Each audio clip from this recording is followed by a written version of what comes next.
Good evening. Welcome to the Westmont Committee of the Whole meeting for March 15th, 2012. I'd like to begin by having our substitute clerk this evening take the roll call, please. Thank you, Mayor. Okay, Mayor Ron. Here. Deputy Clerk Kamak present. Trustee Emery is absent this evening. Trustee Klubenow. Present. Trustee Scott. Here. Trustee Fleming. Here. Trustee Nero. Here. Trustee Seneca. Here. Village Manager Cyril. Here. Acting Finance Director Parker. Here. Acting Fire Chief Weiss. Here. Police Chief Mulhern. Here. Human Resources Director Casey. Here. And I think I've forgotten everybody. I'm here too. And I'm sorry, Village Manager Zemanek. Attorney. Attorney, I'm sorry. I said manager, attorney, my bad, John. Thank you. Please join us in the Pledge of Allegiance.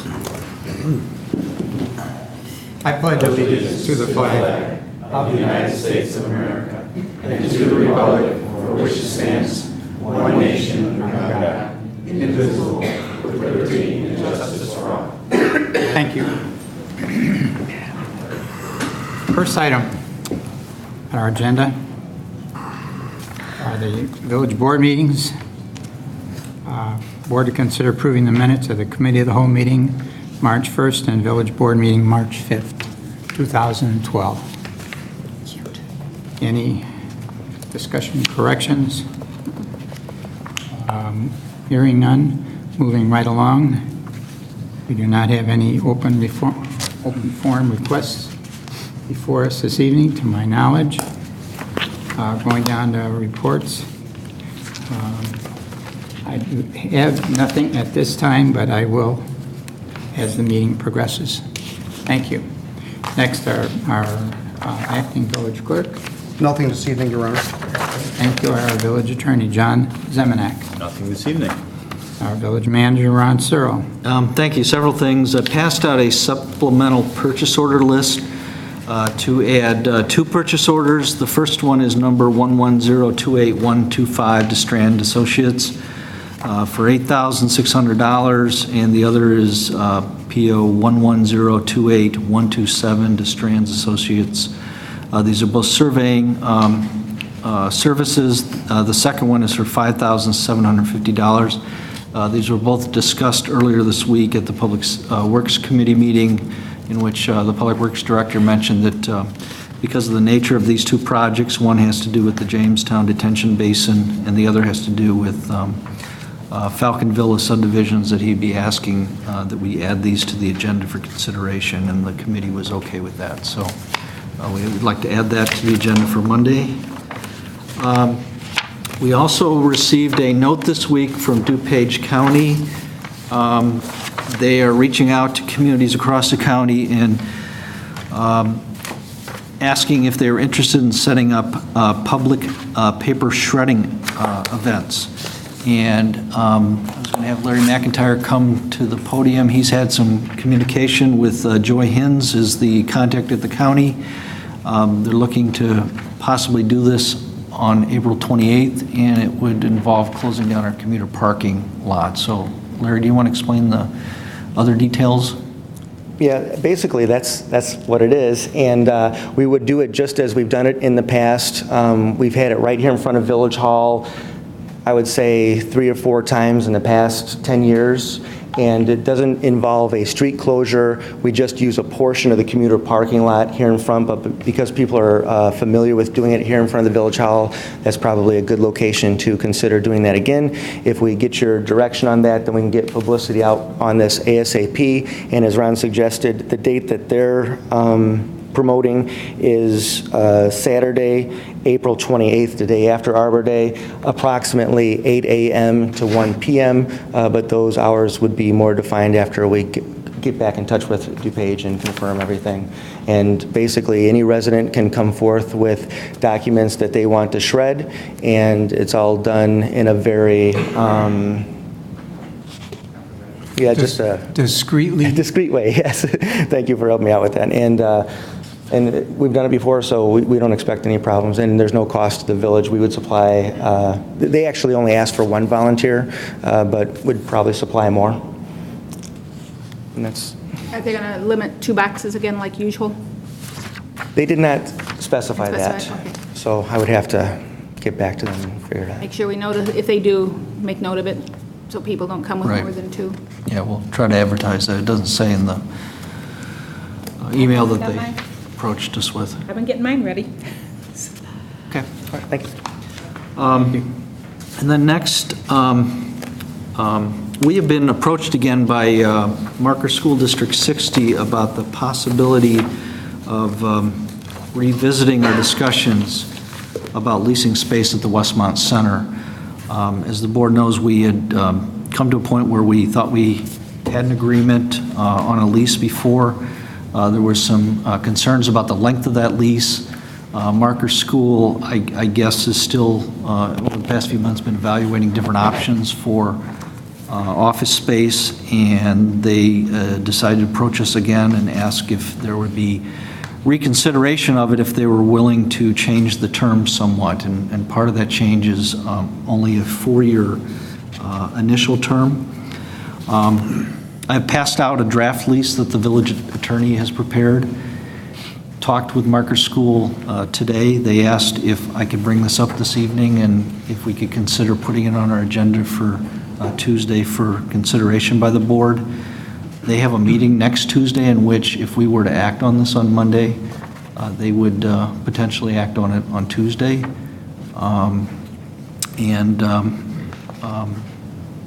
We would actually be able to fill that space and be able to recover some of our costs. What was the original lease term that we were looking for? I believe it was 7 years, They John? wanted 7 years 7 years. with no possible outs at all. Yeah, Yeah. okay. And, All that has been relooked at and, yeah, I can't say 100% with 100% certainty that the conditions that we've put in there for terminating the lease in that first term is acceptable to their board. Their staff has looked at it, they understand it, they're comfortable with it. We won't know until they, actually look at it and vote on it, but their staff asked that we go ahead and consider it and present it to them in that manner and see what their board says. okay. Did you check out that information I had asked? I have.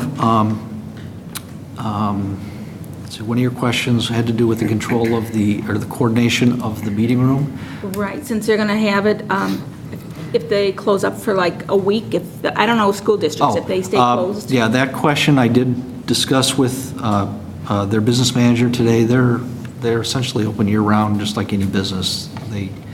They will be there throughout the summer. There may be some situations where they might close early on a Friday, but we're going to meet tomorrow with the chamber over there tomorrow afternoon to talk about coordination of the space, kind of revisit the whole discussion we had before to make sure everybody's on the same page. Okay, so if they and do happen to comfortable with close it. for a week, then maybe the chamber. They will not could go close there. for a week. Okay. That he indicated to me would not be the case. And what about the parking space, because they say on the first come, first served basis, and if they're going to start at 7, that means their entire employees could fill up that lot and leave nothing for the chamber. So if that was going to be, I kept thinking maybe we should designate maybe at least a couple spots for the chamber, so they'll have it, and maybe at least one spot for special events. If we're going to start holding spots for people, we've got to let the chamber have a few parking spots, because they won't open till, maybe 9 o'clock.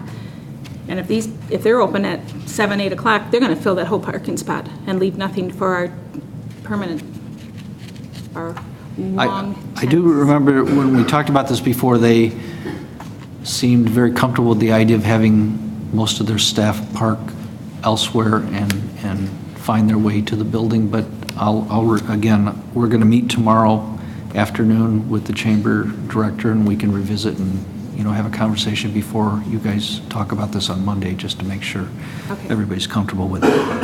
Because I still think we should at least have 2 spots in for the chamber and 1 for special events. We've got 1 Yeah. for our representatives up there, 1 or 2 spots. I don't want to push our good tenants out. Right. Thank you.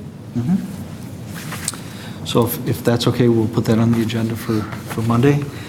And then the last item I had was I was approached by La La Lee Bakery with a request to consider designating a parking space in the front of their business on Saturdays from 9 to 4:30. They would like a 15-minute reservation for cake pickups. And we have done this for a couple of other businesses, so wanted to bring this to the board's attention this evening, and if you're comfortable with this, we put something on the agenda for Monday for like a motion to approve it. I don't, Fine. if there's any questions that the board Done has. it for other restaurants and things, so I What's have the no problem with signage it. that someone like Vincentoria or Amber or something would use when they have pickup or valet or whatever? Do you remember? What exactly does it say? Is it like one of those A-frame sandwich board type signs that's Which we're removable? also having a conversation about kind of changing some of the regulations relating to that. Right, planning and zoning considered an amendment to allow sandwich board signs last night, and it's going to be coming to the board. Oh, However, if you want this added to the agenda for Monday, I think rather than do it by motion, perhaps we should do it by ordinance, look at what we've done with the other businesses, and just make sure there's some regulation as to that signage. There's appropriate clearance. I think we'd want some indemnification, and we want to make sure it's put away when they no longer are using it. Just some basic stuff like that. Yeah.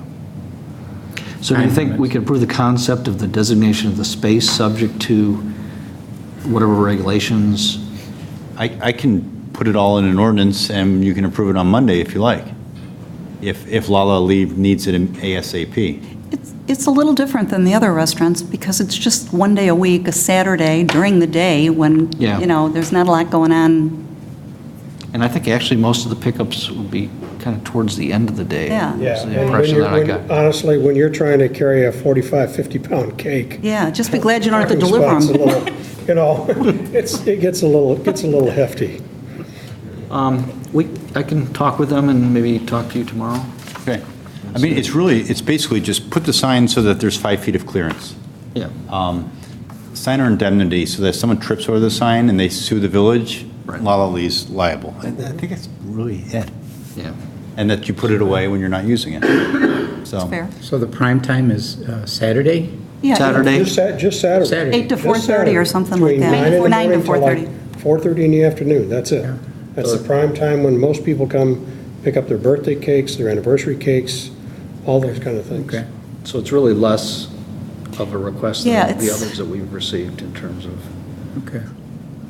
Yeah, things are beginning to pick up a little bit more. Makes our heavy. She had to carry mine to the car for me, I couldn't carry it. Anything else, Ron? That is it, so I'll put that on Okay. for action by motion. Thank Or you. you said ordinance, John? Okay.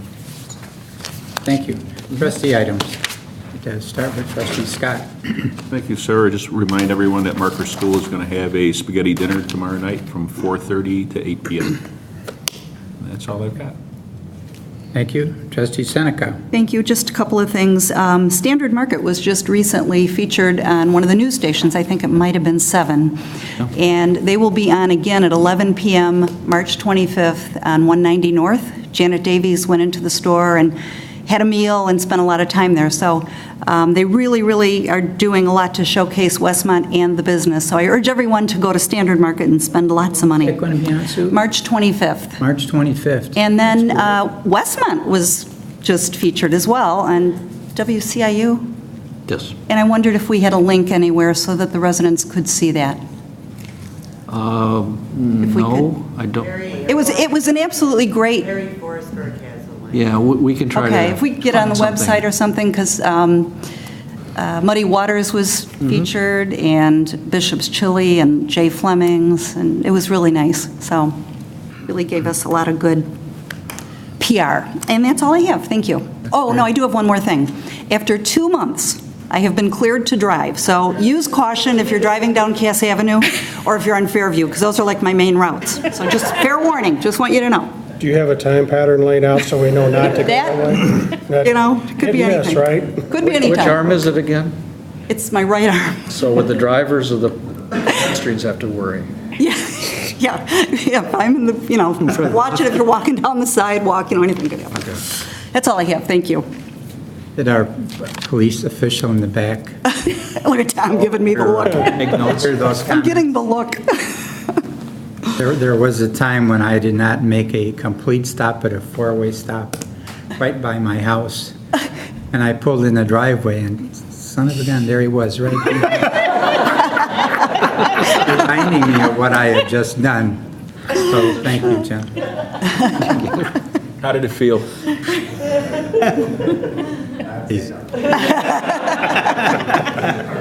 Excellent, thank you. Trustee Fleming. The only thing that I'd like to talk about, I don't know if the rest of you saw the emails, but Manning School is looking for readers. Oh, yeah. I believe the date is April 3rd. It's during the day, and if you have the chance to do that, I know that the fire department as well as the police department's already responded. So I think if any of us have a chance to respond, that it'd be a good thing if we would spend some time there with the kids and do some reading. And that's all I have. Thank you. So many people responded to that email, they're going to have a late dismissal that day, just so everybody can read. Thank you. Next, Trustee Klebanow. I have one thing here about, we all know Will Wright, who ran the funeral home. He passed away last night. And Who was that? Will. This is Will Wright. He passed away, so I was asked to make the announcement. The arrangements have been made at his place, his sole place of business, 39 North Cass. It'll be Monday from 3 to 8 is the wake, and then Tuesday morning, 10 o'clock will be his funeral service, and from there they will go on to a cemetery. And I gave this message to the chamber, so they will do an email blast out for all the businesses. Okay. So he was a member not just of the funeral home and our business, but a chamber member and everything. Been a long time. He's been a long time, and he finally decided to, I guess, give up. But I hope everybody Monday will find some time to go pay their respects to Will. Okay, and that's all I have. Thank you. Trustee Nero. A couple things tonight, thank you. I just want to remind everybody that Monday, March 19th is the combined Building and Zoning Committee of the Board and the Code Enforcement Committee meeting.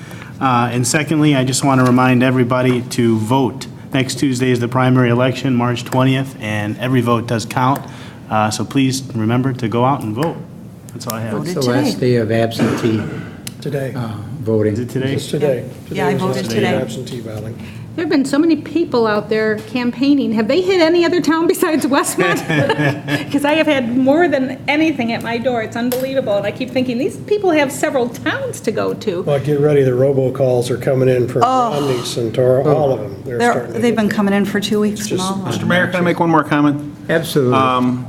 In the Oakwood subdivision, I think it's District Precinct 107, they finally changed the location. Back to the junior high school, and out of the, the Basic Life Principles building over in Oak Brook. So it's finally come back home to, That's wonderful. absolutely. Absolutely. Yeah. That was crazy. Crazy It was just crazy. situation for quite a number of years. Thank you. Very good. New business. 2012 Taste of Westmont. We're all very interested in your comments this evening concerning WSC. Board to consider an ordinance approving the following request from the Westmont Special Events Corporation for the 2012 Taste of Westmont to be held July 12, 13, 14, and 15, 2012. We are looking anxiously forward to this date and appreciate your bringing us up to date. Thank you.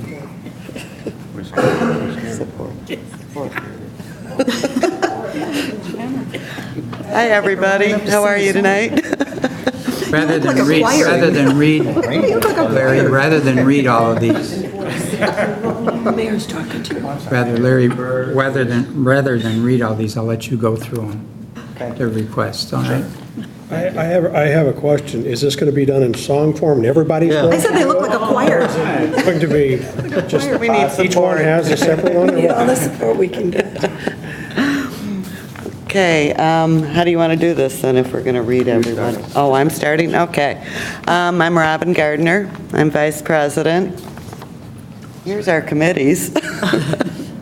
I'm not going to mention everybody's name, but Westmont Special Events, the mission is to assist the community in a successful development, promotion, and execution of various special events. Events chosen by WSCC are based on a need for assistance, potential community interest, and the availability of the WSCC board to undertake the project according to the available time and resources. A little history, WSCC was started in 2004 with a taste and has grown each year from there. For the past 7 years, the WSCC and its events have become financially self-efficient with no village funding. Our goals for 2012 was to grow our core volunteer base and office staff. Through recruiting efforts and a successful open house, we have achieved that goal, but we're still looking for more people. We now average more than 20 community volunteers attending our meetings twice per month. In 2012, we are adding 2 new events, the Rock and Roll Road Rally, say that fast, and the Westmont French Marketplace. Now I'd like to introduce Linda Sabatka, who is the Secretary of Westmont Special Events and the 2010 Citizen of the Year. Hi, everybody. Thank you, Mayor and Village Trustees, for allowing Westmont Special Events to present our events ideas to you. The first is the Taste of Westmont, which, for 2012. It's July 12th through the 15th in downtown Westmont on Cass Avenue, which is fun for the whole family. Last year, another successful year, our new activities were the Radio, Disney, Magic Quest, and petting zoo for the kids and family. And we plan to continue these and more. We'd like to thank the village for their support over the years and looking forward to similar support this year. The Taste of Westmont is a team effort. We work with the village staff, police, fire, public works, and EMA, public agencies, and community organizations, and of course, support from our local business community and sponsors is very vital. The layout is as follows. It's mostly the same as last year. The carnival is in the first block. Commercial vendors and expanded craft tent is in the second block. This year we're adding a film fest tent, try to say that one, at Caston, Norfolk. Our food vendors are north of Norfolk, and the main stage is just south of Naperville Road. We're working with the village staff about possibly adding an ATM machine, both for convenience and to add revenue for the WSCC, and is being processed through the Planning and Zoning Commission. And then Larry. All right, and I'm Larry McIntyre, also a volunteer with Westmont Special Events, and usually when we come before you, we announce our theme and our bands, and the reality is we do have all of that picked out already. However, we're not going to reveal any of that until our open house, which is going to be on April 18th, and so we invite all of you to come to Westmont Center on April 18th from 5 to 8, and there's going to be free food and beverage and live music, but it's also going to be a chance for people to sign up to volunteer, which is very important because it takes a lot of volunteers. We have a lot of people here tonight, and everyone in this room works throughout the year very hard, but then we have another 300 people who show up the weekend of the event to make Taste of Westmont possible, and we need every single person to make this happen. So on April 18th, that's going to be our first night for signing up volunteers for schedules and things of that nature. So we hope you can make it, and I just had to throw that in there. Al Carson has been our mascot for the past couple of years for our TV commercials. He's not here tonight, but there he is on our display.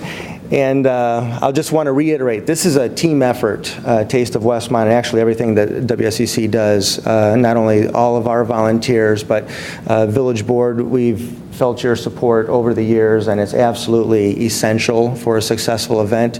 That also includes village staff and EMA, all of our public agencies, area schools, community organizations, and then of course our sponsors and local business community. So it is no small feat to pull this off and be successful, successful, and we have become financially self-sufficient. And, knock on wood that we have good weather for the 4 days. We rely on it, but we couldn't do it without everyone's support. So just wanted to thank everybody once again. In regards to the request, which you have before you, all of these requests are exactly the same as last year. So there's nothing here that's new.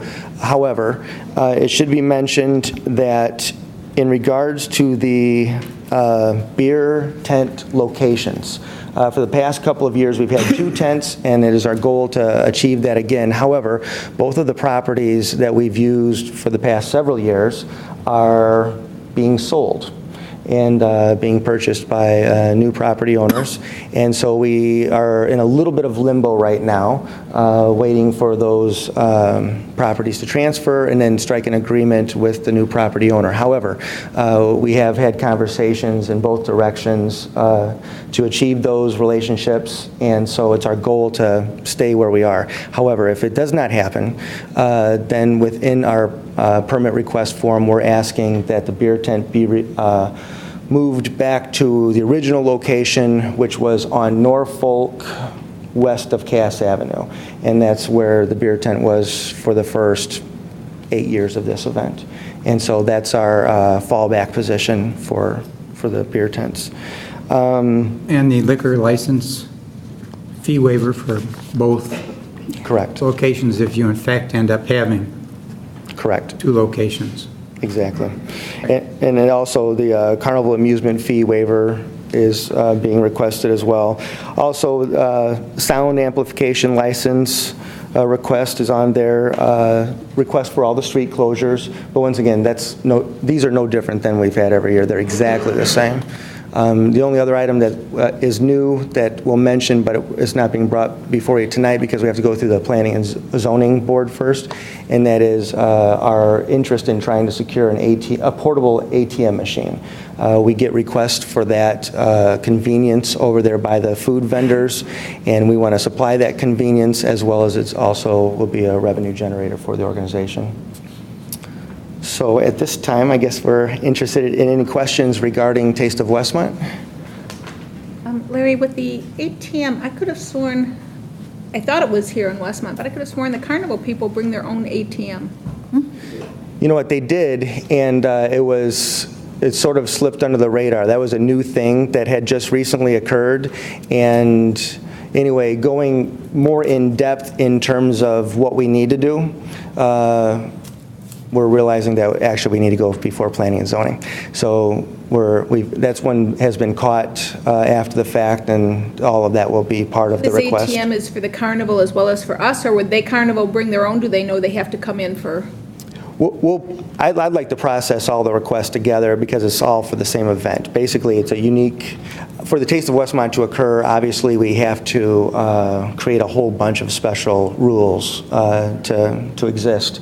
And so I would like for those requests to be processed together. However, they are separate ATMs. The Carnival has their own, and they use it in actually all their communities now. Lots of times they go without vendors, people selling the tickets. They just put the machines out, and you buy the tickets via the machine. But we'd also do a private one up by the food tent. So this will cover for both in case they bring their own ATM, or are they planning on bringing the ATM? There would be ATMs in both locations. Okay, so they will be bringing their ATM with them again? Okay. That would be our goal. Okay. Sure. Right. Next would be the one-way traffic plan. Have someone address that, or is someone from our PD department also willing to answer any questions that might come up regarding traffic? Sure, and I can quickly refer to what it is. Basically, we do a one-way traffic route, which is a counterclockwise loop around the Taste of Westmont. And so Cass Avenue, of course, is closed, and then one block east and west is basically closed. It's left open for residential traffic, but the one-way routes are 2 blocks to the east and 2 blocks to the west. And so 2 blocks to the east of Cass Avenue, that's a one-way north, and 2 blocks west of Cass is the one-way south. And that's been like that. This will be the 3rd year for that particular route. And the next item on the agenda talks about the geographic description. That is simply a written document that outlines the geographic boundaries of the Taste of Westmont, just so there's a clear understanding of the area that WSEC is sort of manipulating for the festival. And then the last item, which is G, is regarding the safety cones and barriers that are put into the alley just to ensure safe pedestrian egress within the carnival area, because part of the carnival is in the parking lot behind China Chef, and this will be the third year for that design as well. And it is an inconvenience, as the whole Taste of Westmont could be considered that for the business vendors, but we do send notices out to them and let them know in advance that this is happening, and they try to schedule their deliveries and such on other days. And we have EMA right there to assist with pedestrians getting across the alley safely. I've received a couple of comments afterwards that some of the pedestrians with their children crossing the alley going into the carnival area, there were some cars that were going through there they felt a dangerous speed, and I assured them that we were going to control that this year and not have the possibility of that occurring. Well, we try to accommodate that with some safety cones that are placed as physical and visual barriers for the vehicles. Okay. So as they're traveling, they automatically start to reduce speed because they see that something is up ahead. Also, we put a 10 by 10 tent right there next to that area, and that is the area out of which the EMA volunteers work. And so that provides also an additional visual sort of indication that something's coming up, and then we have EMA staff working there the entire hours of the event. Okay. Larry, you have some of the members of your cast that are with you this evening would also like to make some further comments, or we would welcome those. Karen, would you want to talk about food vendors at all? If you would like me to. Please. Of course. We really are off to a great start. We have 12 prepaid food vendors, so we know we have 12 coming back. I'm working on a couple new ones, trying to get them in. But our goal is right around 18, and if we get there, that's great. If not, and we have a few less, then we have a few less. It seems like every year it goes from high to low, you know what I mean? So we'll see how it goes, but we're off to a great start, and we're hoping to get, 4 or 5 more restaurants. Great. All from Westmont. All from Westmont, every single one. I even tried to look into that Five Guys place, and I found out it was Downers Grove. Yeah, that's Downers. So I was like, shoot, But anyways, everything's going good. Okay? Larry, could you go over once again the hours? Because I know we've tweaked them this year because of the new curfew ordinance. We did tweak them. Everything is going to end a half hour earlier on Thursday, Friday, and Saturday. So on Thursday night, which is our sort of a soft opening for the event, it's our Kids-a-Palooza, and so it's mainly a carnival special and then kids attractions that night, and that is also the night that Radio Disney is planning to come out. But things will end up at 9:30, and then on both Friday and Saturday, the event will end at 10:30, and then on Sunday, things close up at 9. Right. So hopefully plenty of time for families and kids to be home and follow curfew. Great, thank you. Were you planning on having a vendor selling food on Thursday? Because that was one time a problem where people were disappointed, and did you find somebody who's willing to do it? I thought they had pizzas last year. We had pizza Yeah. last year. Yeah, they had food. Yeah, and we're planning to do that again. We're working with a local pizza company. But you're absolutely right. That was something that when we started Kids-a-Palooza, we weren't quite prepared for the amount of people that came down that night. We were originally hoping that the carnival food vendor part would take care of it, but we'll supplement that for certain. Okay, thank you. Final question. Yes. Do we have any idea? You have all these shirts on display, what this year's Cruising Nights t-shirt's going to look like? Well, I think we might have some ideas, but I know it's my hope that at the open house, we will be revealing some designs, and maybe the people who show up that night will actually pick the actual design that we use. Oh, very good. And color. Very good. That's one of the biggest, we ask that question, that gets the biggest feedback every year. What color are the shirts? I have a shirt from every single year of the Taste, starting back in 1995, when it wasn't, when the 75th Anniversary Committee did one. And we brought some of the extra ones that we have and put them here, and we have more over here, so we're going to leave them behind. If anybody wants to help themselves to a couple of shirts, please do so. Okay. All right. Thank you. Great, thank you. So how many of you are involved in the next item? Cruising Nights / French Market 2012. A new edition of French Market, and I'm curious to know how that's going to be operated. Well, we will go through the details that we have. We'll start with Cruisin' Nights. Cruisin' Nights has been around for quite a few years, and our plan is to continue the similar theme, which is going to be Thursday evenings throughout the summer, June, July, and August from 6 to 9, downtown Westmont. Within our request is the closures and restricted parking on the streets.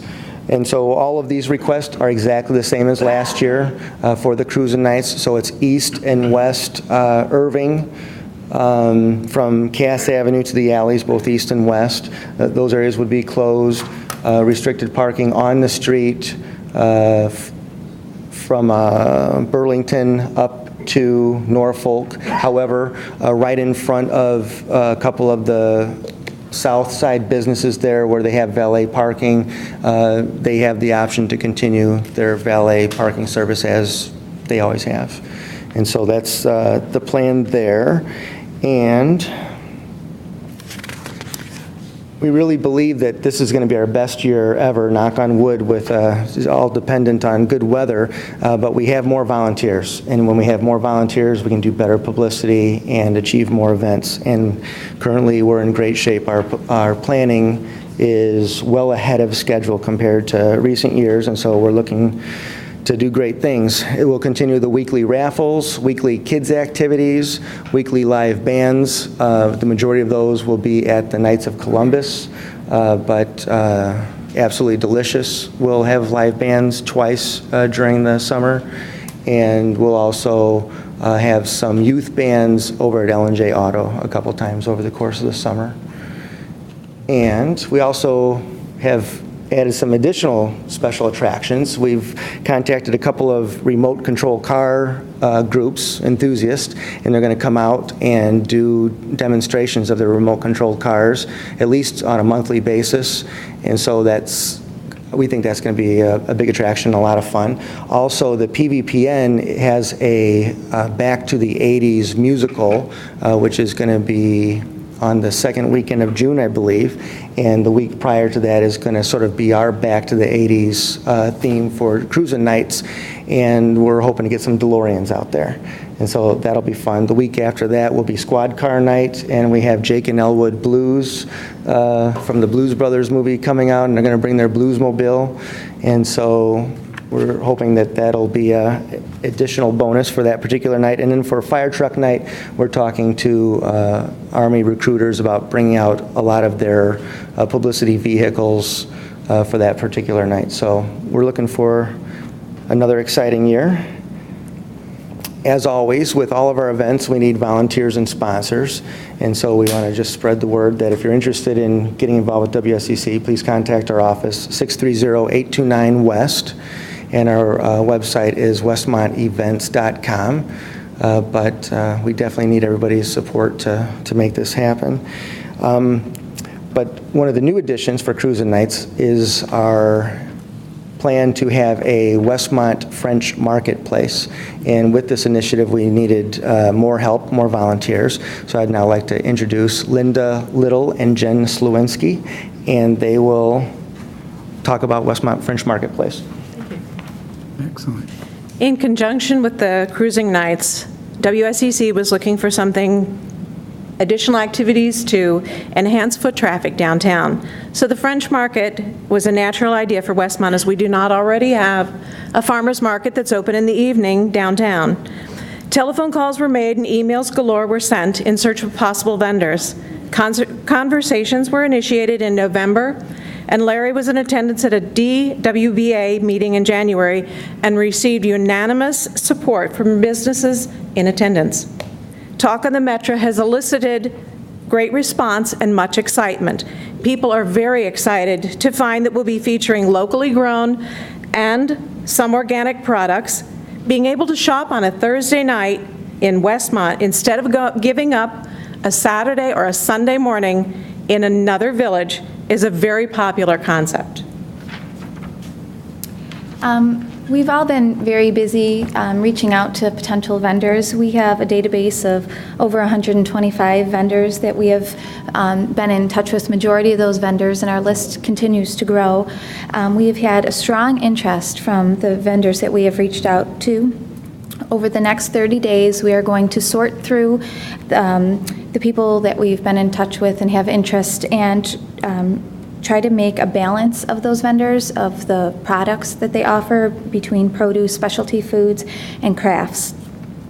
Our goal is to attract more families downtown, and we want people to stay longer and linger and support the local businesses and the vendors of the market. We want to create a great experience where people come back weekly and spread the news to others. Again, we're going to need support from volunteers and through the through whatever help we can get to make this be successful. Now, where will that be held, Larry, the French Market? What we're requesting is to close the south 1/3 of the Cass Burlington parking lot. It's our hope that we can get up to 20 vendors into that area if everyone's using a 10 by 10 tent. To make this cost efficient, each of the vendors would have to provide their own tents. And then when we started this out and was doing some fact finding, some of the vendors that we talked to were sort of suggesting they might need water, and we looked into whether or not we could get running water over there. That would not happen, and so we're basically going to be limiting ourselves to vendors that don't need running water, and that's the majority of them, so that really won't present a problem. We will have some electricity needs, and we've talked with Public Works about running lines off of the lamp post, and that should be very convenient and won't affect pedestrian egress in any way. Okay. And so the lot would potentially be closed on Thursdays at 2 p.m., and that's when setup would begin, and potentially the official start time for sales would be 4 p.m., but as we get rolling, if the vendors feel that they can be set up by 3 p.m., we might as well start selling early, and would run until 9 p.m. to try to coincide with the hours of cruising nights. However, we're thinking we'll give them the option of packing up at dusk. Because when you get to the end of August, it's by 8:15, it's getting dark. Now, we're going to need the support of the local residents to make it a Absolutely. success to go there, to buy their fresh products. And if we don't support them, I'll be there. chances are they won't come back. So we want to try to, it's our first time to really get out there and help support and purchase all we can of natural Absolutely. vegetables and If approved, it's our job to do publicity, and we plan to do a lot because we need to get the word out. But you're absolutely right. If the residents do not come downtown and show patronage to these vendors, then they will not have a reason to come back. It needs to be, they need to make a profit to be successful. In addition, the additional goal of everything that we do downtown is to bring people into downtown Westmont so that they come into our community and they leave feeling good about downtown Westmont. Not only is it for the community as a whole, but then also hopefully they're going to see the different businesses right there and go in and eat at a restaurant or get pastries. You know, just see all the different businesses that we have in the downtown area, and hopefully shop that night or come back on a different day. But the goal is to promote Westmont. any questions from board members? Anyone else? Well, we've got 1,200 people getting off the train every day, so Yeah. that could be a good start. we were thinking that we might need some people, they'll see that, there'll be a visual presence, they'll be able to see it, but maybe have some people right there by the train, maybe in the morning too, when they're going to work, let people know that Oh, when that's you a good come idea. home, there's a French market waiting for you. You can get some food at a restaurant and maybe do some grocery shopping. But definitely, we were hoping to get that captive audience as well. Okay, Great. very good. Thank you Thank you. very much. All of your year-long work and support to make the taste successful as it is every year. We couldn't do it, begin to do it without all your volunteer hours. Thank you. Next item is the race to the flag, the 5K for 2012.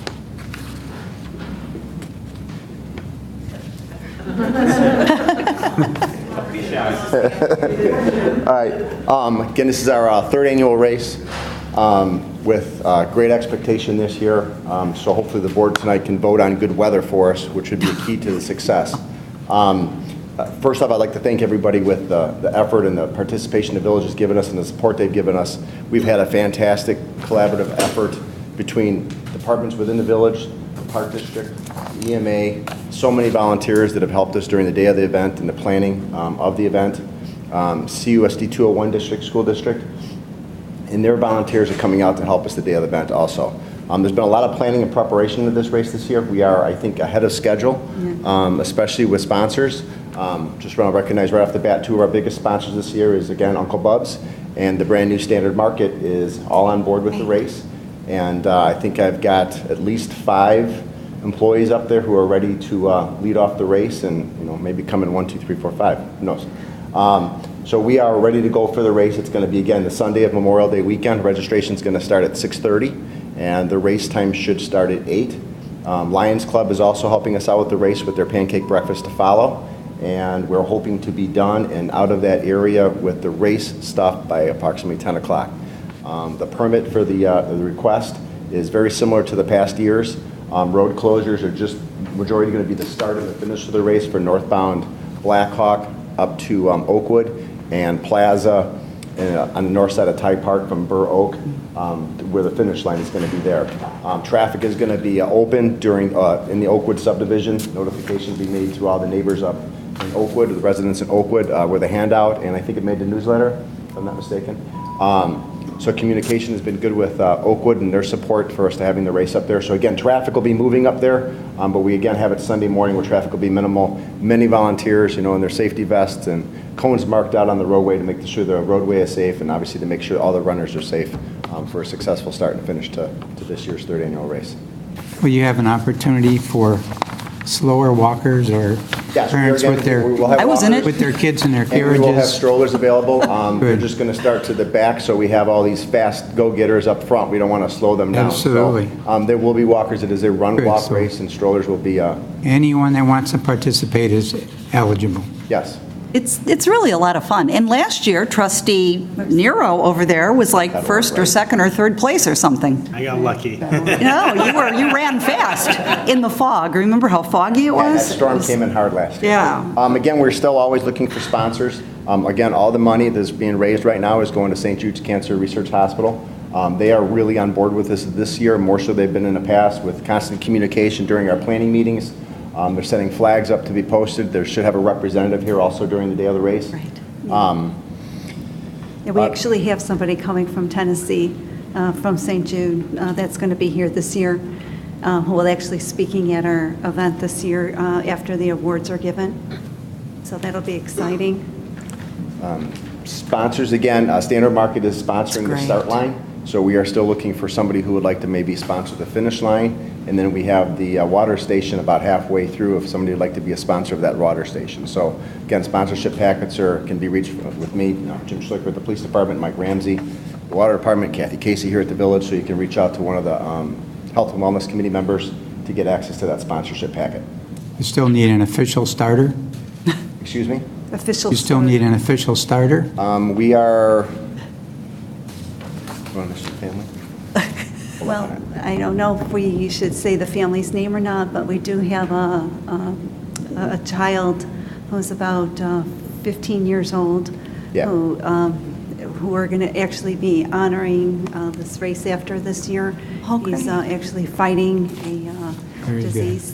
And we're not sure how much the family wants us to say, but anyway, the family will be there at the race. And if we get permission to say more, we'll come to another meeting Absolutely, and give and we'll more disclose information that. about I'm the sure that family. Jim will cover all of that. So that could be our potential race starter. Yes. 15-year-old boy. And give credit to those involved. That's wonderful. Thank you. Yeah, and our website is Race to the Flag, www.racetotheflag.org. And it's looking really good, thanks to Larry. Thank you, Larry. So I actually got a countdown on there, so you can mark it on concurrent with your calendar and how many days and hours and minutes and seconds it is to race day. Anybody's got any questions? No. All right, we'll see you all at race day in the morning with your applications filled out, your running shoes on. Bright Good. and early at 6:30 a.m. either. Good. Thank you very much. Thank you. That's good. Next item, 2012 Road Rally After Event Celebration Amplified Sound Request. Board to consider an ordinance approving a request for an amplified sound license at the Knights of Columbus 25 North Gas on September 8th. Okay, this is something new to WSEC, and this was Bob Mackert's idea, so he's going to present it. Good evening, everyone. How are you? That doesn't mean you have to accept all the responsibility. No, I passed the buck to Larry, so. You're absolutely right. All right, well, anyway, like Robin said, this is a new event that, called the Rock and Roll Road Rally. That's kind of the themes, the Rock and Roll Road Rally. Basically what a rally is, in case you don't know what a rally is, it's basically, it's a board game on wheels. Basically, the board is the community of Westmont, and the wheels are the vehicles that will be traveling on the highways. There will be rules given to the teams that will be participating in the rally as they go through the town that will lead them to a destination. Once at a destination, they will take a challenge, and then from there on, it'll repeat to the next destination and the next until the final destination. Why a road rally? Well, I've been on many, and back in my days, and to be honest with you, they're a lot of fun, and I think it would be a fun activity to bring back to do in Westmont here with the residents, as well as showcase some of the businesses and popular areas of Westmont. Okay. Could you go back for those who might not have caught it the first time and explain again how it's going to be held and the details, so people who are not listening as closely as they should have, perhaps myself, missed some of your details. I tend to go fast, and I apologize for that. Essentially, it's a board game on wheels. So, and, let me go on, and how about it'll be more explained as I kind of move on with my presentation. Okay, and then very we'll come back to your question. Okay, thank you. There's many different types of rallies out there, and this is basically going to be a point-based rally, not a time-based rally. So, basically, for safety reasons, we want to keep it time-based, not point-based. So there's no rush to get to the destination. You could be last and still win. So it's not based upon speed or time of getting to the destinations. Okay. The teams will basically be given challenges and pit their problem-solving skills against each other to find that next location. Once at a location, they'll take a challenge, hopefully to gain points, and then based upon how well they do the challenge, they earn points. So their points keep growing and growing and growing. And they can basically get points by during the challenges, as well as dressing up in costumes, or we'll have other ways of gaining points as well. But the people with the most points will win at the end of the rally. We'll have first, second, third prizes, and plus a last place prize too. Something kind of funny, we're thinking. Some details of the rally. So a team is basically consistent of one vehicle with 4 people in it, up to 4 people. We're going to keep it at 4. You have to be 18 years or older to play. We'll have an entry fee to be part of the rally. We're going to cap the number of rally teams to 20 right now. This way we get a little learning in case if it happens next year. We can, see how things go and ramp up if we need to. Destinations. 10 to 15 destinations, all in the Westmont community here. The challenges that they will do. Once they get to a destination, they'll be presented with a challenge to gain extra points. Could be something simple as Bozo buckets. It could be hopefully something very creative that the destination would have for that, for the ralliers. Giveaway items, we're hoping that when they go to a destination, hopefully it's a business, that they'll be given maybe hopefully a small gift, for coming to them as well. I think it's a great opportunity for business because we'll be bringing people to the business as if they participate in the rally. Again, this will be clue-based, so they'll be given a riddle to solve a clue that takes them to that location. The clues won't be that complicated. We'll keep the clues relatively simple so they can figure it out, and we'll have a hotline number they can call if they don't, you can't figure out the clue, and of course, if they do call, they lose points. Again, like I said, point-based. Safety, basically, like any vehicle on the road, they have to follow the rules of the road. I've had a meeting already with the police department, and we'll continue working with them as we move forward with it. And then the final destination will be the Knights of Columbus. So at the end of the race, all the drivers will come. We'll have awards and celebration there. Destinations, top secret. Basically, I can't tell you because I will be given, the clues to the ralliers. So I can't tell you what the destinations will be. Okay. But my hope is that they're going to be businesses that will be the destinations. They'll be a sponsor of the event, and they'll pay forward as far as to the ralliers when they get to that destination. But that I can't disclose at this time. What those destinations will be. Again, the rally is September 8th, 2012, between 10 and 2 p.m. 2 and 10, excuse me, here in the community of Westmont, and that's it. I'm open for questions. Sorry, I went a little fast on that, but. Thank you. Did I answer your questions? Yes. It's a complicated procedure that needs. Sounds like fun. Well, it is. They're a lot of fun. I've been on many rallies. I know that people who know how to do it in other towns will be coming over to participate, I'm sure. They do this like in the city a lot. Like Lyle has a really big one, I heard, and then in the city, and they were popular many years ago, the clue ones, that this was going to be. And a couple of years ago, the boosters did it, the 201 boosters. And it was just hysterical. It was yeah, and the hope would just make it lots of fun, because we want the rally, we're going to have silly challenges, and it just becomes a lot of fun for the participants, as well as hopefully the sponsors of getting, to people to their businesses and it'll be fun stuff as well. So it's unique. Thank you for a new endeavor. Thank you. Next item, Relay for Life 2012. We have our representative here for to consider ordinance approving two requests pertaining to the 2012 Relay for Life held at Ty Warner Park on June 22nd and June 23rd. And second, it's the issuance of a sound amplification license and permission to erect temporary direction signage on public property.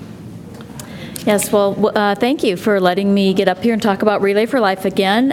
It seems like last year at this time I was up here praising Westmont for its excellent snow removal, and sounds like this year we got off a little easy. I don't want to speak too soon. We still have all of April to get through, but so if you're looking for something to do with all that money you saved by not having to do all the snow removal, you can come to Relay for Life. Relay for Life is an American Cancer Society fundraiser for cancer research, prevention programs, and services to patients right here in DuPage County. We have free new wigs for cancer patients. We give rides to treatment. This year in DuPage County, we gave over 2,000 rides to patients free. And this year, we're getting Westmont Auto Mile, some of the auto dealers involved, and they're using some of their people that give customers rides when the cars are being repaired. We're using those people to give people rides to treatment, and that's a really nice use of local businesses, and try to get some signage on the side that talks about the partnership. So we offer lots of good services to people, and as I was listening to all these other very worthwhile causes and fun activities that are happening, I want to let people know that Relay for Life does not interfere. The date is different from all the others, so there's something else to do in Westmont. And unlike some of the others, it's not a race, it's a community festival to celebrate cancer survivors, to remember loved ones lost, and to come together as a community to fight back against cancer. So we talk about health, health and fitness and early detection and all kinds of things that people can really do to fight back against cancer and stay healthy and get the treatment that they need. And in the setting that we do it in, it's live music, touching ceremonies, good food. We're going to have the, George from Oak Brook Toyota has just offered his band, and I guess he's a famous celebrity around at all the other festivals, so if anybody has seen George's band, he's offered to provide music. And we use a lot of local businesses as well. We've had some wonderful sponsorships, Westmont Auto Mile, the Rotary. The Park District's been amazingly generous, so we appreciate them for letting us use Ty Warner Park. And pizza places donate, Midnight Pizza, Rosati's, Papa Pacero's, Connie's, and Home Run Inn donated. And La Petite Suite has very generously donated cupcakes for the cancer survivors who get a dinner reception, and Papa Do provided the dinner for free last year. So we really try to feature local businesses and give them some attention, and also some let people sample what they have as well. So Relay for Life is an overnight event, but you don't have to stay overnight. You can just come at 6 p.m. for the opening ceremony, come for some of the ceremonies and the activities, and we have games and things going on all night long. We make sure that after 11 p.m. we don't have any live bands or loud music. We have a professional DJ who's very conscientious about making sure that he keeps the volume down after 11, and if we do get complaints, we'll just make them notch it down a little bit more so that we're considerate of the neighbors. But hopefully everybody's going to be at Ty Warner Park enjoying the festivities and enjoying it. So we also need sponsors. If anyone wants to be a sponsor, we have a program book and track signs, and we also need lots of volunteers. So again, Relay for Life doesn't interfere with any of these other activities, so once they're done with all these other terrific things in the community, if they'd like to come and volunteer at Relay for Life, it's an extremely heartwarming kind of event. It's fun for the whole family, and I can tell you about it, and you might say that sounds really nice, but until you actually come to Relay, you just don't get that feeling of everybody's in the same boat. They're either survivors or caregivers, or they just really get the whole idea of Relay, and it's just a wonderful event, and it's open to the public. You can form a team, friends, family, and coworkers if you want, and do fundraising, or you can just come on the day of the event. We just want you to come and enjoy. And if you ever need our services, you can go to cancer.org and find friends, relatives around the country can find support and services 24/7. And there's a phone number that you can call, ACS 2345, an 800 number, and you can get whatever services you need for yourself or your loved ones. And we offer tremendous services for everyone in the community. Any questions? You notice an increase in the number of participants, considering weather conditions? Yeah, sometimes people are afraid of a little bit of rain, and I feel like if you live in the Midwest, you got to kind of be ready for a little rain, a little snow, a little cold. We've made the event this year later, June 22nd, because we had a lot of graduating high school seniors that said they would come back if we made Relay later in the year when they got back from college, and so we're hoping that that's going to help with the nice weather. If we do have bad weather, we have the generous use of Westmont Junior High, so we do have an indoor space, and we have a website, relayforlife.org/WestmontIL, and hopefully we'll get some signage up on the village scroll that's up there, so we'll get some of that up there. I've got brochures in the back here if anyone wants to come and pick up some of those as well. They can call us for that. But participation does tend to go down in the bad weather, but we're hoping we've had one bad weather year out of the 3 that we've had so far, so this year is our turn for nice weather again. Any other questions? We're seeing more survivors every year, so Relay for Life is the happy side of cancer, celebrating survivors and all the progress we're making, and every year things do get better, and so we want you to come and help us celebrate. Congratulations on all your efforts. Thank you for all your support. Thank you. You're very welcome. Thank you. Next item, Quincy Street Station Townhomes. Board to consider an ordinance approving a 10-foot wide easement to accommodate planting, service, sidewalk, and patio areas. The petitioner has requested postponement of this item to April 12th, 12/12, on our committee whole agenda. And Ron Searle, our village manager, will fill us in on the A details. little more background. Late this afternoon, our acting community development director notified me that the petitioner requested this postponement. The petitioner's asking that the easement language be modified so that it's irrevocable. And we have explained to the petitioner that, staff's position is that it should remain revocable, and that's not going to change, but he wanted to have an opportunity to make a case to the village board. I think he was under the impression that the sanitary district was okay with irrevocable language, and I think based on some subsequent conversations, he wanted some more time to clarify that with the sanitary district before he comes back to the village board with his request. So he has asked if it could be postponed to the 12th of April for further consideration. Ron, I had asked you where that was going to be located. Was that going to be in the front of the units or the rear of the units? What was the location that they're requesting for this improvement? You did ask me that question. I didn't. It is the front. It's the front? To make it more appealing to potential purchasers. Yeah, I'm doing this from memory, but I believe I don't want to say vacated, but we gave up a small portion of right-of-way to fit the project in there, and then the piece of right-of-way that I'll just call vacated was replaced with an easement so that we can maintain the public use through the easement. Right. Okay. I'll say in the sanitary district and anybody who has any interest in that, any utility. Okay. Thank you. Any questions from board members? Moving right along, Illinois Department of Commerce and Economic Opportunity Grant. Agreement number 12-203-197. Board to consider an ordinance approving a Department of Commerce and Economic Opportunity, DCEO, grant agreement for the replacement of the warning sign at 200 West 59th Street. This actually should be familiar to the board because back in October, you approved a grant survey for the replacement of a warning siren.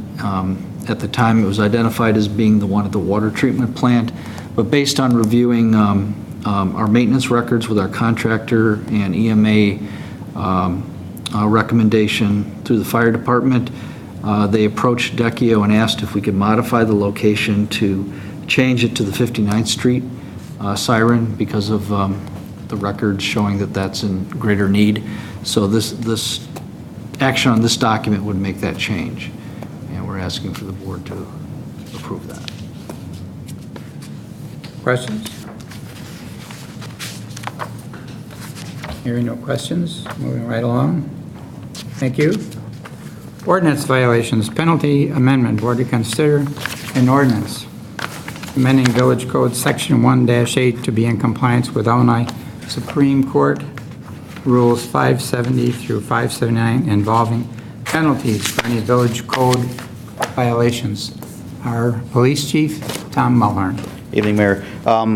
Just effective January 1st, there were certain requirements by the Illinois Supreme Court that when someone goes to court, they have a penalty of either a fine. Also now the Supreme Court requires us in our ordinances to have it that a person can receive supervision, probation, other remedies by the court. So this will just bring our ordinances in line with the Supreme Court rule, which was recently enacted.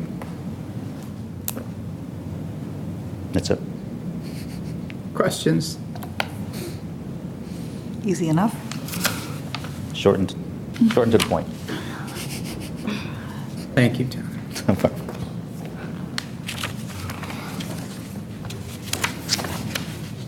Next item, North Blackhawk Drive overnight parking restrictions. Steve May, our Public Works Director. Mayor, this item came through. It was actually initiated by a complaint on Blackhawk Drive regarding, the particular complaint was about a delivery access to one of the loading docks and the parked vehicles on the street. But it's not a new topic to the Oakwood Industrial Park there. You've seen requests in there before. There's a lot of interest both for the need to maintain access for visitor parking on street, combined with the needs of the different types of businesses that are up in the whole industrial park.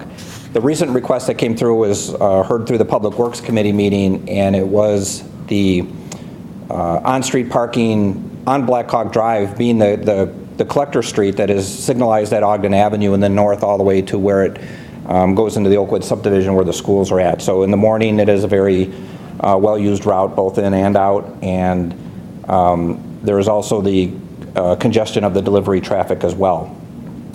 There were a lot of different ways to approach this, and for example, permit parking restrictions in some areas were considered, but again, if you'll recall, like at the corner of Plaza and Black Hawk, there's a high, a demand for high turnover visitor parking for the businesses on those corners, so to do permanent restrictions wasn't considered. The best solution that we came up with at the Public Works Committee meeting was to restrict parking further in the morning to deter the on-street parking that would be generated from employee parking, and to a certain time in the morning that would then make it available so those users would find other resources, preferably on their own property, and then all the on-street parking would be available for the visitor parking and the maneuvering for the truck traffic. So the solution on the whole length of Black Hawk Drive, even though the bulk of the complaint is between Plaza and Ogden, but being the collector and the traffic going to the school and everything, that we felt it was best to prohibit all on-street parking till 8 o'clock in the morning. We did Noriel did an informal study in there, but measured where all the cars were parking at what time, and by 8 o'clock in the morning, anybody that was occupying those spaces were already in place. So we're pretty confident that 8 o'clock in the morning will discourage the long-term parking on that street and make it available. Since we already do not allow parking on any village street from 2 a.m. to 6 a.m., the request is worded to extend the overnight parking ban on just Black Hawk Drive from 2 a.m. to 8 a.m., extending it to take care of that issue. Questions?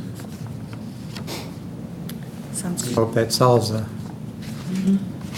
of the parking problems, which are in very much demand in that area of the village.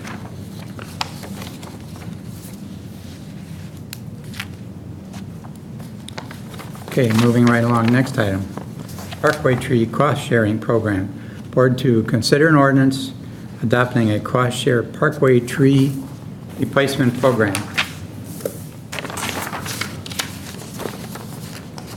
Similarly, this is an item or a topic that is not new to you. For a few years now, we've been, the combination of high removals, primarily due to emerald ash borer infestation, combined with that significant windstorm we had last year, we are removing trees at a much greater rate than we are replacing them. That, combined with budget difficulties the last several years, our normal regular parkway tree planting program has been severely reduced each year.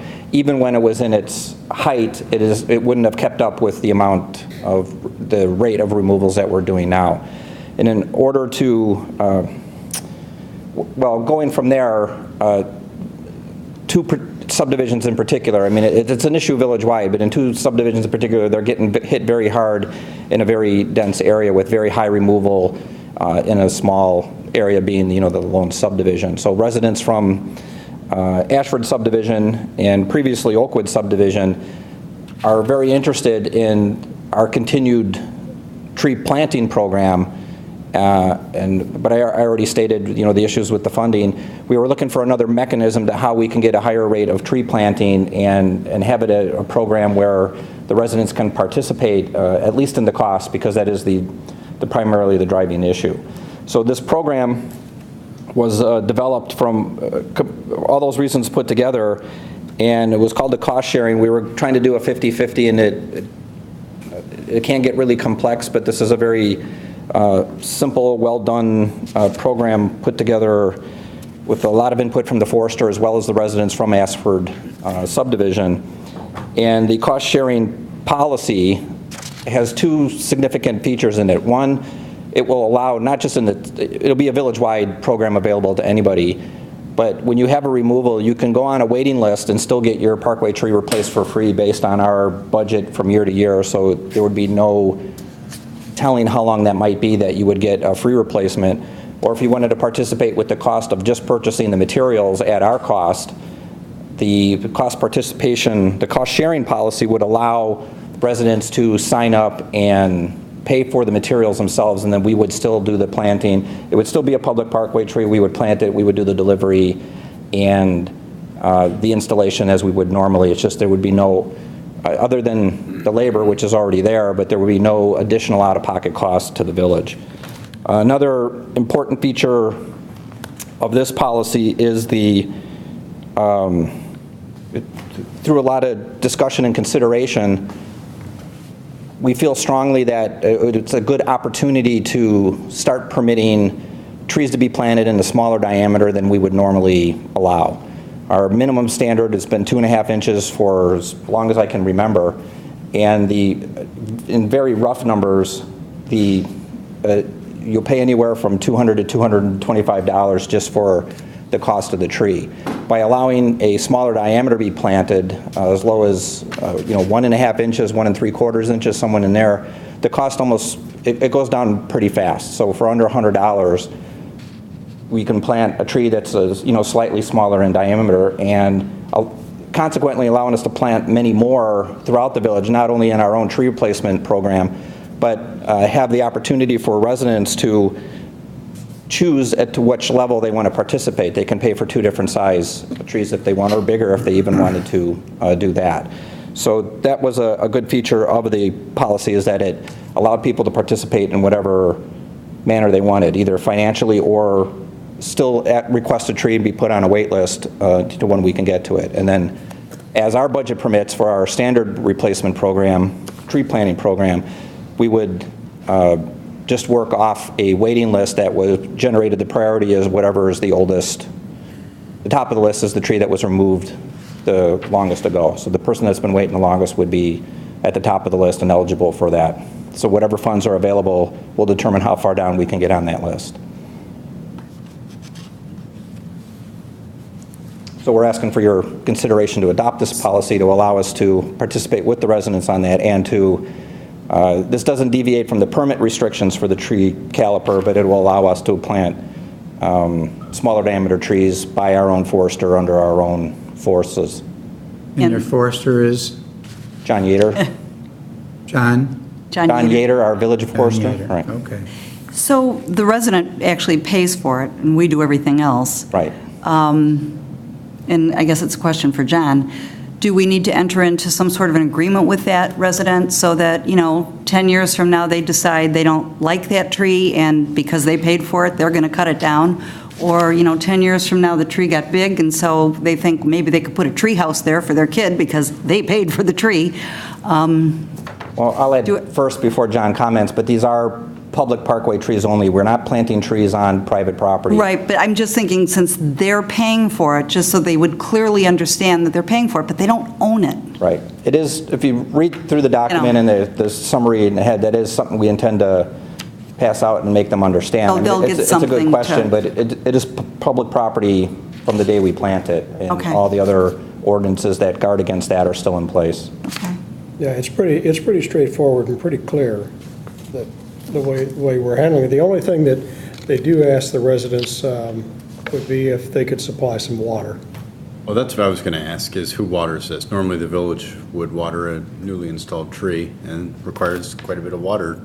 It does, and we would encourage that, and John's intention is we own many of those, they're called gator bags, that any new planting, and we put, it's a large sack with perforations in it, and you fill it with water, and it drip irrigates for several days in the initial planting and everything. So John's, confident that we can stay ahead of that, but still, ask the resident to pay attention to it. But it's not required to be successful. Does the nursery provide a 1-year warranty? Yes. And thereafter, if the tree dies, even though the resident has paid for it, those are the phone calls we're going to get.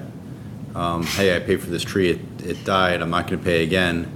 And I imagine the answer is, well, you're outside the warranty period and you have to wait until the next scheduled free replacement by the village, which is kind of budgetary. Or they don't It's a good water it, point. and it dies in 6 months. Right. It's clearly neglect. If it dies within 6 months, we'll consider Yeah. it the same replacement, and we'll go right back to it and continue to replant at the top of the priority. But you're saying after it's a year and a half old and it dies, what do we do? And When you're outside of warranty, we would consider that as a new removal and go back to the end, which we hope would encourage the watering, although it's a tough time because the bills just went up and everything too. if you want residents to water these trees that they are buying, I would clearly put that in the policy. Yeah. And I would have the residents then sign off, have some signature line that, or some acknowledgement that they've read the policy then. Because I think if you have any problems with this policy, it's that the trees have died, they're within warranty, but the resident didn't know they were supposed to water them because they're in the right of way. Just like the building permit. Yeah.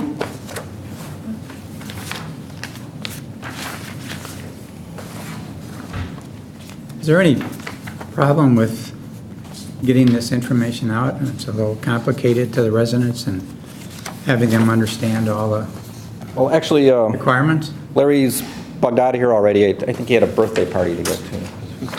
Yeah, But his. he had,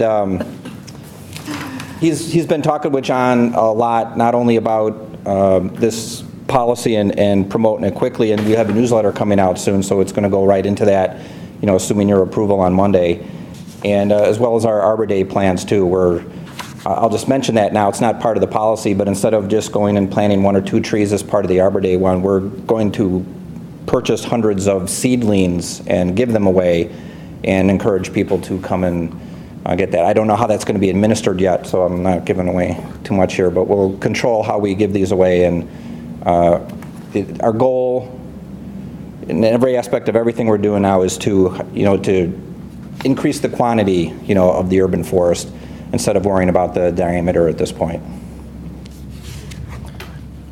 The more you plant, the faster they're going to grow. Yep. It's wonderful. Any other questions? Thank you, Steve. Engineering Services Agreement with Burns and McDonald. Board to consider an ordinance approving a proposal from Burns and McDonald for the Phase 2 engineering design services for the North Cass Avenue pedestrian midwalk crosswalk between Burlington Avenue and Irving Street.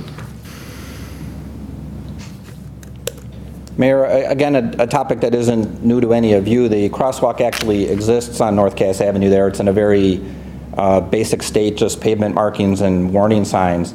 The original plan from the onset was a more formal construction of the crosswalk, which would include bringing the curb lines in and making little medians in there, bring the pedestrian out closer to the traffic and kind of squeeze the traveled lane a little bit, as well as put the lighted crosswalk signals that we have, like we have at Quincy Street. That was all part of the master project. We've had these plans done before, and this project, like everything else, is evaluated with all our other needs each year as part of the budget, and we have not done the ultimate or the final improvement on North Cass. We know that it's eligible to be done with motor fuel tax, and that is a little bit better resource for us right now as far as funding. The plans need to be redone. Because it's motor fuel tax, it's governed and administered by the Illinois Department of Transportation. Everything, including this, you see the engineering services agreement is on an IDOT form.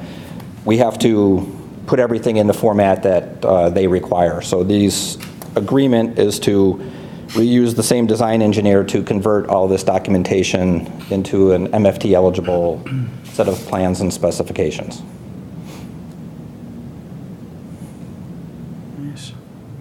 Questions? Now, the only thing I'll say is that there may be markings there and a thing, but I'll tell you what, people don't stop for nothing. Take your life into your hands going across that center crosswalk. I mean, it's just, it's something we got to get done quick, because it's dangerous.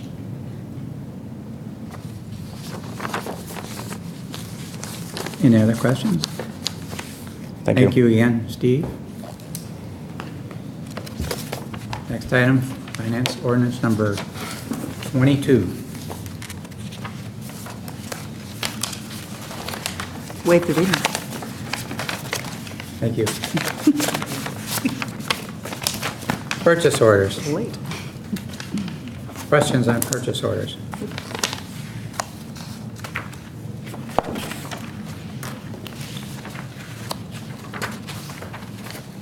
Hearing no questions, purchase orders. Moving right along, we do not have an executive session request for this evening. Unless there's something else to come before the board by the board members, I will entertain a motion to adjourn. So move, Scott. Second, Nero. Roll call. Trustee Klebanow? Yes. Trustee Scott? Yes. Trustee Fleming? Yes. Trustee Nero? Yep, yes. Trustee Seneca? Yes. I'd like to thank our substitute clerk this evening for Good job. sitting Thank in you. for our regular clerk, Virginia Simpsky. Thank you very much. Again, my apologies, John. Thank you. This meeting is adjourned.